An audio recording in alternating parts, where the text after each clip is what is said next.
Okay, today we are here with Shona Snedden, and Shona has been with the theater for, how long, Shona, have you been involved in this? Well, if I go way back in my time machine, I first actually did volunteer hours in the box office at the old place before it went on fire. So you knew the old place. Yes. So this isn't on the list, but. Oh, I gotta not look at you. No, don't look at me, look at them. Okay. But my question is, how does this venue relate to the old venue? Is this better? Is it worse? Did the old one feel more comfy? Well, I think the old one was good for its time because Guelph was much smaller. Uh-huh. You know, and of course you didn't have all the cars and all the parking situation you have now in downtown Guelph. So I think it actually was almost organic that it ended up here because we have such a wonderful facility that can accommodate the number of people that come to see our shows and the number of people that volunteer here. And with the price of real estate, I mean, it was a wise choice. Unfortunately, it was a bad thing that happened at the time, but I think it's something that turned into something good out of a bad situation. So let's talk about the real estate. This is not on the list, but it's something that I'm interested in. Okay. So let's talk about the real estate. Okay.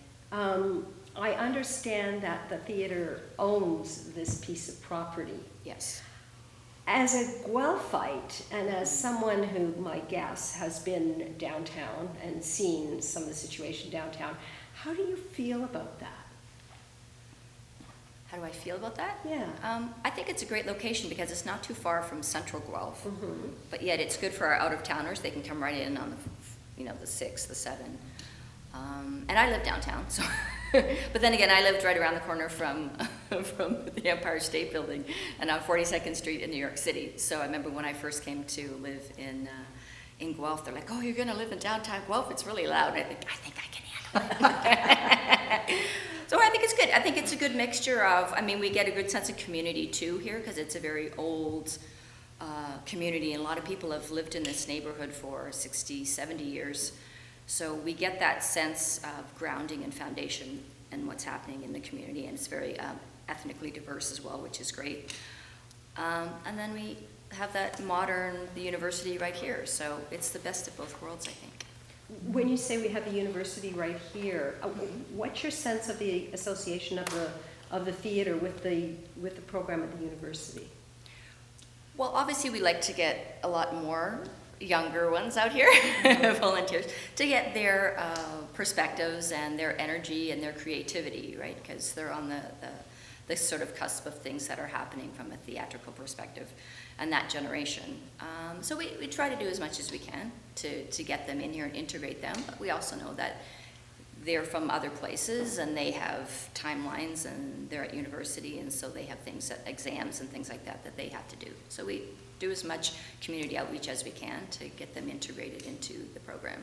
So if you were the goddess of the Guelph Little Theater, why not, right?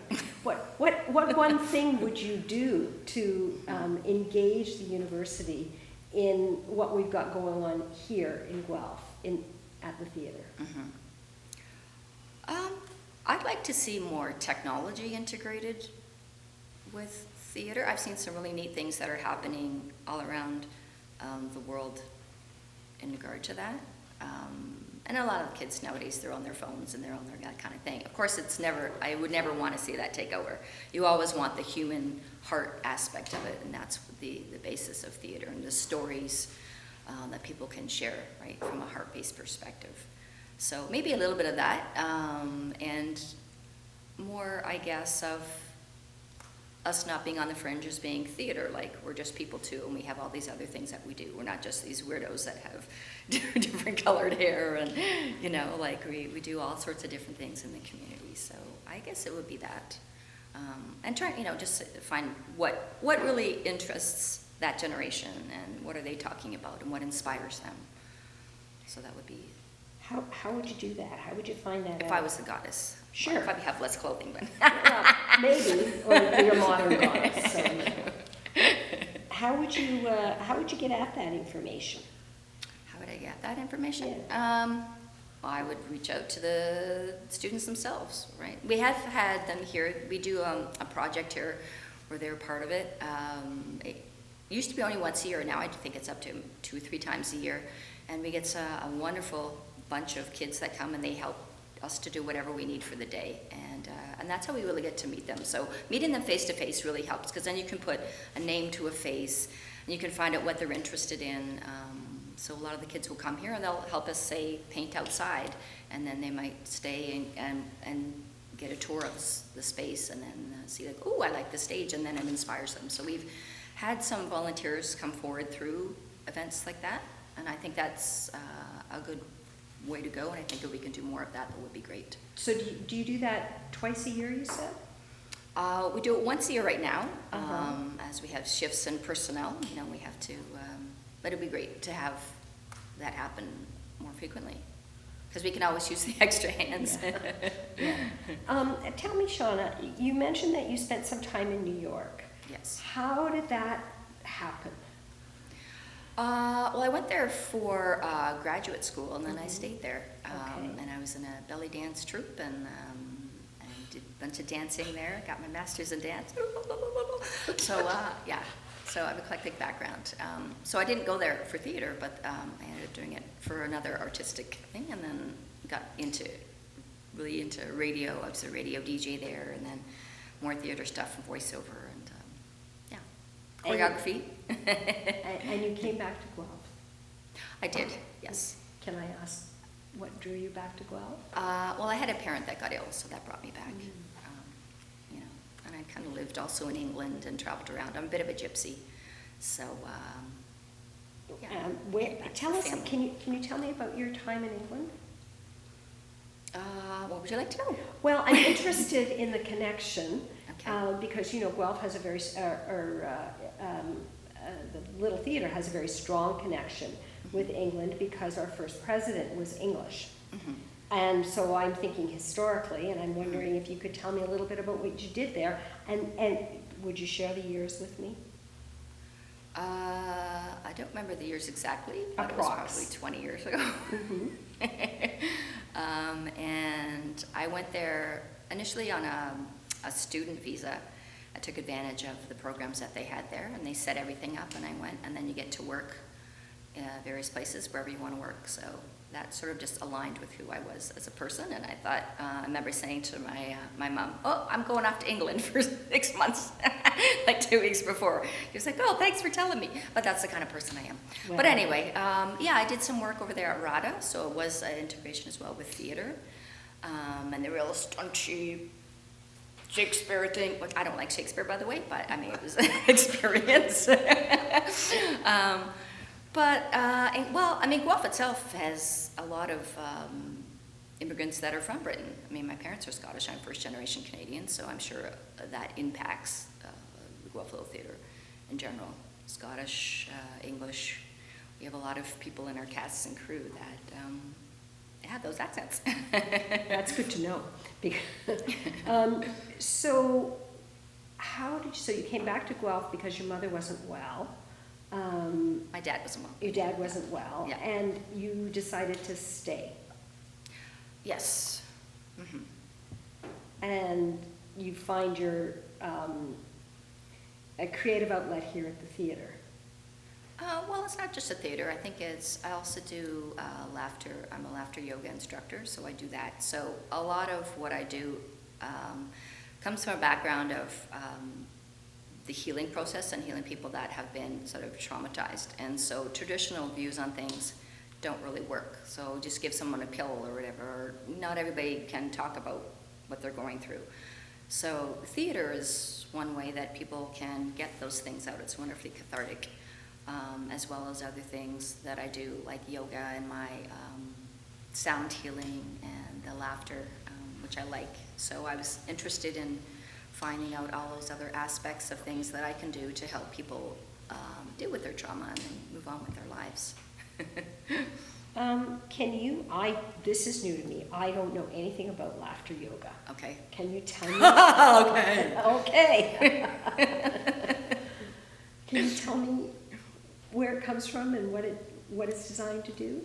Well, it was started in the 90s by an actual medical doctor Dr. Kataria, and he started a laughter club just to deal with everything he was going through, and they would tell jokes to each other, but they found that they were getting exhausted just from laughing. Their stomach muscles were getting so exhausted. So his wife at the time was studying pranayama yoga, and so she said, well, why don't you integrate the breathing techniques with your laughter? And so they started doing that, and then it just sort of took off, and now there are laughter clubs, laughter workshops, laughter, all sorts of things all over the world. And what he found in his research too, which I thought was really interesting, was that the brain doesn't decipher between fake laughter and real laughter. So you get the benefits of just as if you were really laughing. So I thought that was really great. So, and I've had people that have come to the workshops that I do that have brain injuries, and they find that the laughter yoga really helps. Is it the physical thing that gets released by the laughter, you think? I think it's just a lot of, well, the mental too, like, okay, what do people think of me? And people sort of get out of touch with being a child again and just experiencing joy and, you know, that make-believe world, which theater also offers. Yeah. And you know, that just also more oxygen to the brain and using all the facial muscles. There's all these benefits of it, So can you talk to me a little bit more about how that relates to your experience in the theater? The benefits of? Yeah, well, how it relates to your experience, and I'm assuming here, how it has helped you to become the kind of theatrical performer you'd like to be. Or maybe it hasn't, I'm making an assumption here. How the laughter yoga? Yeah. Well, it definitely helps me as a workshop leader because I'm not afraid to be in front of people. We were just at the festival this weekend, and there's little 3-year-olds on stage, and they're like this, and we're like, well, that's great for their confidence that they can get up in front of people, you know, and share their gift with them. So in that respect, I think, yeah, I'm not afraid to be in front of groups of people. I'm not afraid to share things. And I think the experience too of just working with so many different people and on the spot, that's a real skill, like to be able to like, oh, we got to pivot here, we got to pivot there, because if I'm with a group of people and they're not as reactive. So if you could talk about the kind of work you do in your other life, shall we say, and I'm getting a sense of how you integrate it to your theater life. Does it translate for you to a specific kind of theater that you like to do? Well, I really like farce. Okay. I like it. And that's, you know, maybe that's the British DNA in me, but I like a nice good farce. When it's done well, with the perfect timing, I think it's, because it's one of those things too, you're thinking, oh, like I find a lot of sort of North American writing is predictable, or musicals too, which is probably why I don't really like musicals that much. Same character, like, oh, I can see what's going to happen an hour from now. So, I don't know, with the farce, it's usually like a twist and a turn and here and there, and then you get the slapstick. I love physical comedy, too. So. Have you got a favorite farce play that you want to talk about? There's a lot of really good ones. I mean, we did a really good one here a few years ago, Noises Off, which I think was pretty good. Yeah. And that had a wonderful creative set component to it, which really challenged people, which I think is good. I mean, you want to have the entertainment, but you also want to make sure that people can be challenged on things. It keeps them coming back, and then like, oh, next time let's try this or do that.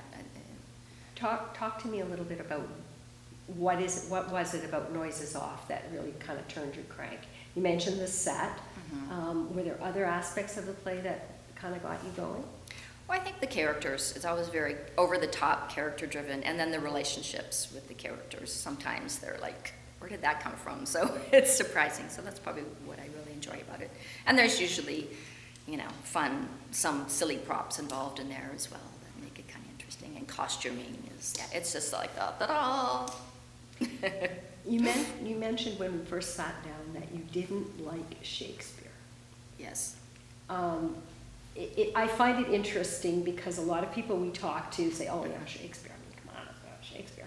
Yeah. Even John Galt wrote about Shakespeare. Yeah. So what is it about Shakespeare that makes you so mad? I don't think it makes me mad. I think it's the language itself. It's not relatable to today's audiences. Thous and those and blah, blah, blah, blah, blah, blah. It's like, just get to the point. So that brings me to an interesting question about language then. In Shakespeare, you're saying the language is sort of for the language. In Noises Off, the language is, let's get to the point, let's tell the story, right? Is that the difference for you? Well, I think in something like Noises Off, there's a lot of language in the body Yeah. and the actions, and the slapstick is the language in its own. Yeah, and I guess with Shakespeare, you have to be more, listen, have more patience. Things will play out. Maybe that's what it is. So do you think that's a question of I'm interested in this. I mean, the time we live in, and you know, I'm looking at our questions from my phone, for God's sake. Right. The time we live in, everything Yes. is. Right. Whereas Shakespeare, you know, took us time. Right, right. Do you think it's a function of that, of how we look at time in this world? Partly, but I think also, we've had all those years of the same story and everything, and so people, I think, get to a point where they want something different. Like, okay, you can only see Romeo and Juliet so many times before you're like, oh, not this one again. Why are they doing this one again? So, you know, you have to level up, I guess, to your audience, really, in certain aspects.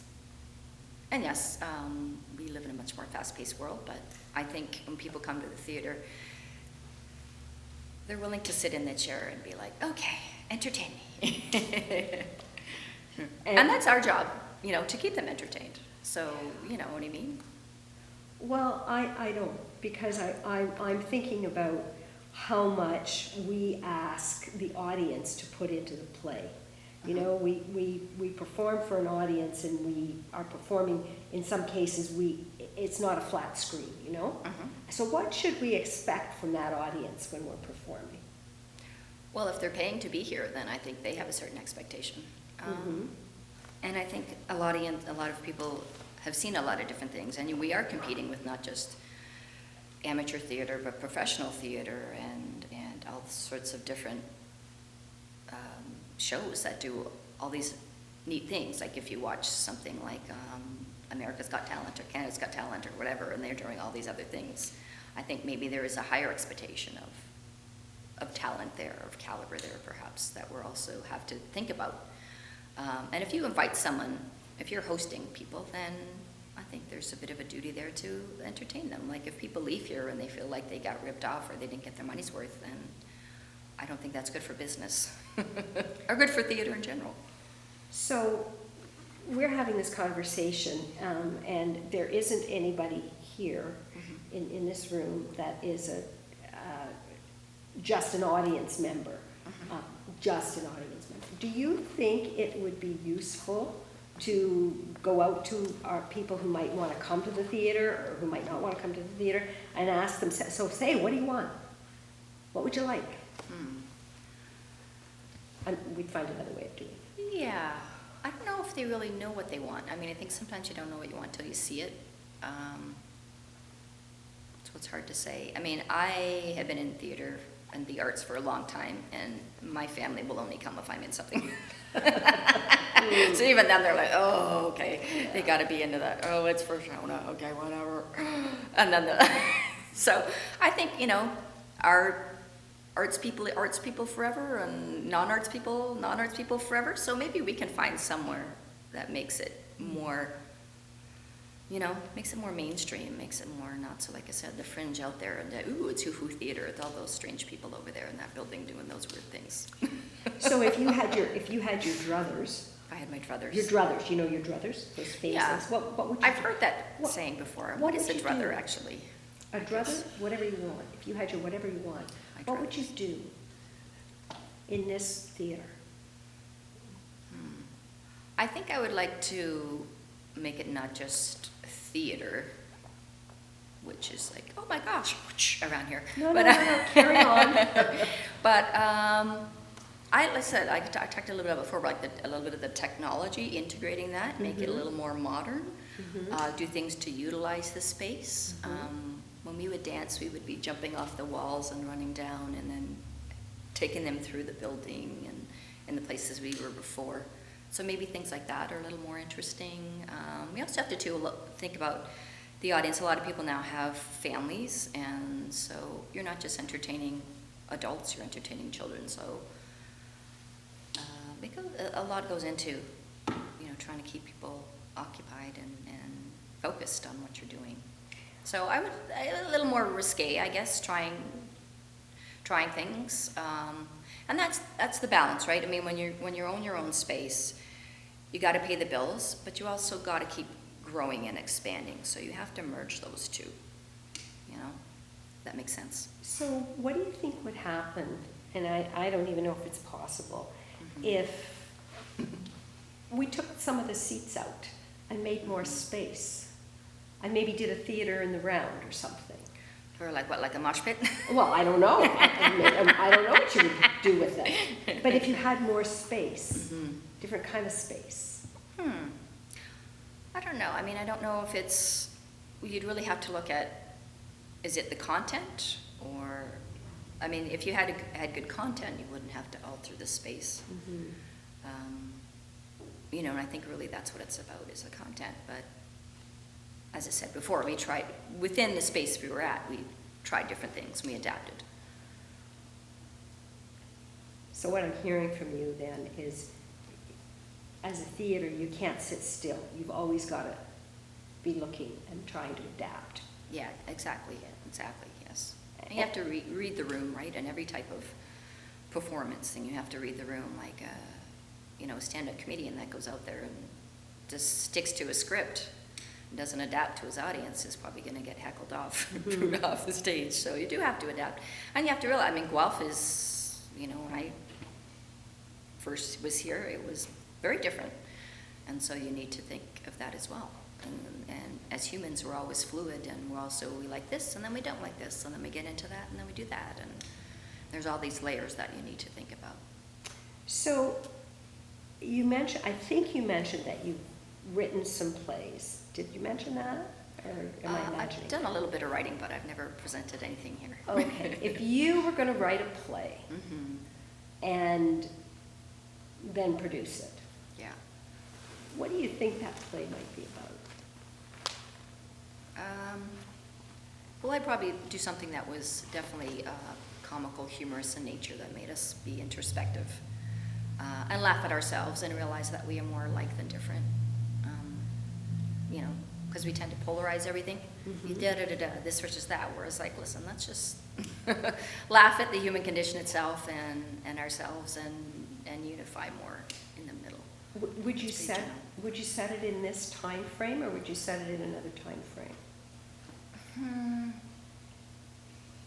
I think it probably would be funnier to set it in caveman days or something.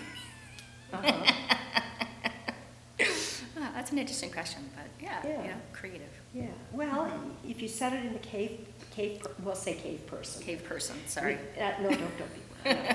If you set it in the cave person days, then you wouldn't have all the architecture around Guelph. You would just be in a field somewhere. Right. And you could do whatever you wanted. What do you think you might want to say to people who came to see a play set in the cave person days in Guelph? Well, I definitely would probably use a lot of movement and things that are just relatable to people. That's about all I could really say. Like, caveman days, it would mainly be looking at how things really haven't changed that much to today's society. It has to be relatable. People have to, I think, and a way for us to laugh at ourselves, I think, is always good. Because if people can go away here with a smile on their face and not a frown on their face, that's always good, because then they're more likely to come back. Is that what your aim is, that people kind of walk away thinking, okay, life isn't so terrible? Yes, and they want to feel like, I didn't waste 2 hours of my life there, or 3 hours. I'm like, I might see what else they're doing there, and I met some really nice people there. I might be interested in submitting a play or something. You want to just get those gears started. How would you feel about? I think the theater group has done this before. I don't know, like I'm new.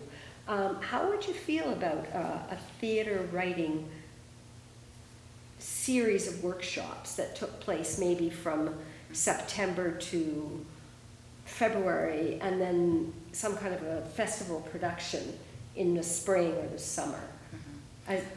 A year-long event. How would you? Process that yeah, I think would benefit from something like that, and it would be good to, like, say, yeah, year-round thing would be great, and then having a final production, like a dance recital, right, where you do your little dance classes every week, and then you have the big recital at the end. So it's something to work toward, and I think that would be a great idea.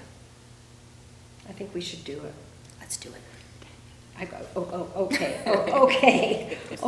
We're coming to the end of our talk, and my question to you, my final question to you, it's a big, well, maybe it's not my final question. My big question to you is, how do you think we can be a better theater company?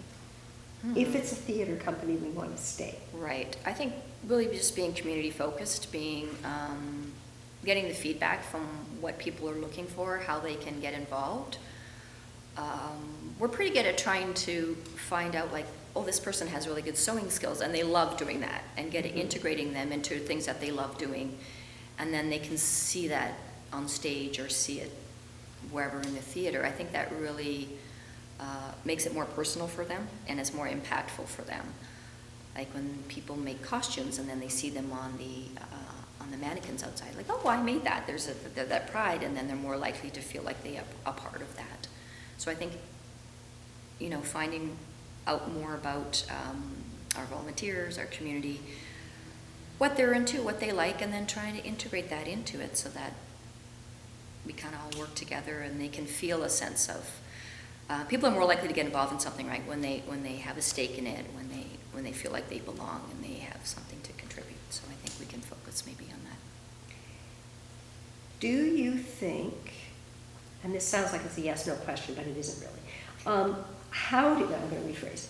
How do you think hiring a paid person to take care of some of the day-to-day things that we take care of ourselves and that we get tired doing, and to help us generate these new ideas, because you come up with several new ideas, generate these new ideas and make them happen? How do you think that would go over if that were presented to the board or presented to, I don't know who you'd have to present it to. Let's get somebody, and their job from 9 to 5 or whatever they want to work is to help us realize what we want to be. How do you think that would go over? Well, the first question you're going to have is, how are we going to pay for it? How are we going to pay for this person? So money is always the issue with not-for-profits and for arts. So if you can find a grant, or you have a sponsor, and you can have the money for that, I think people would welcome it. So that would be the main thing, because it would take a load off. And as someone who's done about 5 or 6 different jobs at once, president, secretary, treasurer, all at once, you get burnt out, and then you lose volunteers. And they're like, oh, I'm going to take a break for a couple of years before I come back. So it definitely would alleviate the burden on a lot of volunteers, and I think maybe make them a little bit happier and joyful. And because when we're worried about, okay, how are we going to keep the lights on, how are we going to keep this place running, you kind of get caught up in that, and it takes away a lot from the other joy of what this place, I think, is really steeped in, and what the purpose of it is: joy, expression, creativity, sharing with the community. So if you had someone who did the day-to-day, here's how we're going to keep the lights on, here's how we're going to make sure the snow is shoveled, here's how we're going to do all of that, and that person had an affinity for the kind of work we did, so that we wouldn't always have to explain to them, no, it's really important that we have that space for the costumes. Right. You think that could enhance, I'm putting words in your mouth now, do you think that would enhance our position and make us a stronger community? I don't know if it would make it a stronger community, but I know it would definitely take the burden off of a lot of the people that tend to do all the work, because the work tends to fall on very few shoulders. And then when you were all worried about this and that, you don't get to experience as much as the applause and the lights and the joy. And then I think people get a little bit disgruntled by that. So I think it would definitely, if you had an option there where someone could take care of that, and then you let the creative people be creative, which is what they love doing. And then you raise the frequency in the whole place, and everyone is like, oh, because they're doing what they love. But, you know, we have to find solutions. It's not always external, right? We have to find internal solutions. But that would be nice if you could find someone who liked doing that and was good at that and had an understanding of the arts and theater mindset. That would be great, yeah. It would help, I think, I think, a number of volunteers around here. Because sometimes you have to shift into that. If you're a really creative person or that, a lot of times you're like, oh, let the money people handle that, whatever. But when you're in this space, then you have to sort of say, okay, you have to take that on. And then it does become a little bit of a downer. That's understandable. I don't have any other questions I'd like to ask you. Is there anything you would like to tell us? No, I just think the Guelph Theater, I mean, we've lasted 90 years. That's wonderful. COVID was really difficult. We lost a few theaters during COVID. So the fact that we were able to band together all this time, and we've had thousands of volunteers come and go, and through all that, through wars and conflicts, and we're still going, I think that's really great. Your point has led me to one more question, which is, how do you see, or do you see, that the integration of the theater with the broader community is important, and do you think we're doing it right? I think it's probably the number one thing you need to focus on, because without your community, you don't really have anything. And you can find ways to, you know, profit from that, which is great. So everybody wins. So, you know, you can use the space, do different events, things like that here, as well as help out other, we can go out and help other groups, or they can use props or costumes, or, you know, it's a reciprocal relationship. And so I think you definitely need that reciprocal relationship to continue, but it has to be community first, because it's community that pays the bills, and it's community that runs this place. Anybody got any other questions? We're all good. Thank you. Thank you so much. I know those weren't the questions on our list. Okay, no problem.